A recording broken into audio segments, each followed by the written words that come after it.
Kelly and Eddie Montalvo never got the chance to say goodbye to their 21-year-old son, Benjamin. He was killed on this busy street. Yeah, I think we're good. In June of 2020, prosecutors say a woman was driving drunk and high and texting when she ran over Benjamin, who was riding his bike with friends. She left him to die on the asphalt. This was Naomi Villato's fourth hit and run. She was in traffic school when she killed Benjamin. The next morning, she replaced her windshield and went on to work an entire shift. The woman turned herself in and was convicted of felony vehicular manslaughter and felony hit and run.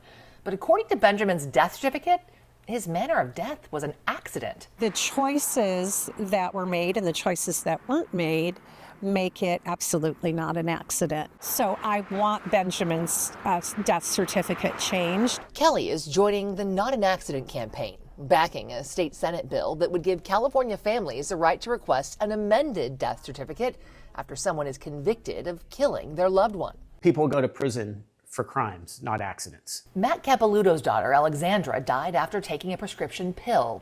She didn't know it was laced with fentanyl, but the man who sold it to her did. I am a father whose daughter was killed by a drug dealer who traded her life for a few bucks. Her death was a catalyst for Alexandra's law, which makes it possible to charge certain drug dealers with homicide.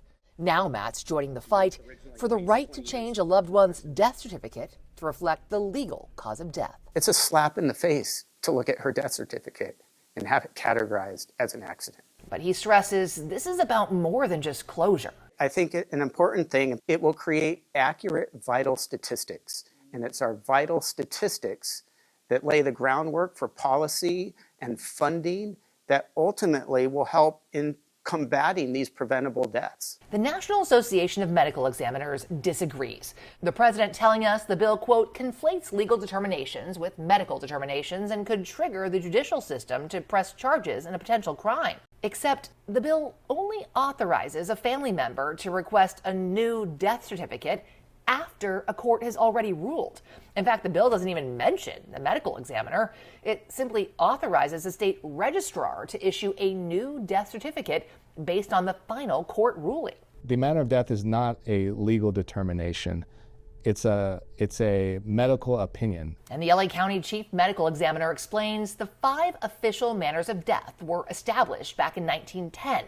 And in order to classify a death as a homicide, they have to believe the person expected to kill someone. The accused does not get into the vehicle drunk saying, I'm going to kill someone as a result. While some may debate that, there's no debating that a lot has changed since the guidelines were established back in 1910. I mean, there weren't DUI accidents in 1910. Do you think it's time that the medical examiners and the coroners consider updating manner of death to take those things into account? I think there's space for that. As for allowing parents to update their child's death certificate? There's precedence for that the death certificate has been used as something to satisfy a need for the family. He points to the Missing Angels Act, which allows a parent to get a birth certificate following a stillbirth. And California law allows people to get a new birth certificate consistent with the person's legal gender, regardless of the gender assigned by the doctor at birth. The Not an Accident bill would use the same legal process to update death certificates. There is always something. It's something Kelly hopes is part of Benjamin's final chapter. When I get done, I always just look up and go, look, babe, your story didn't end. Your story didn't end. For CBS News California Investigates, I'm Julie Watts. Yeah, well, I did.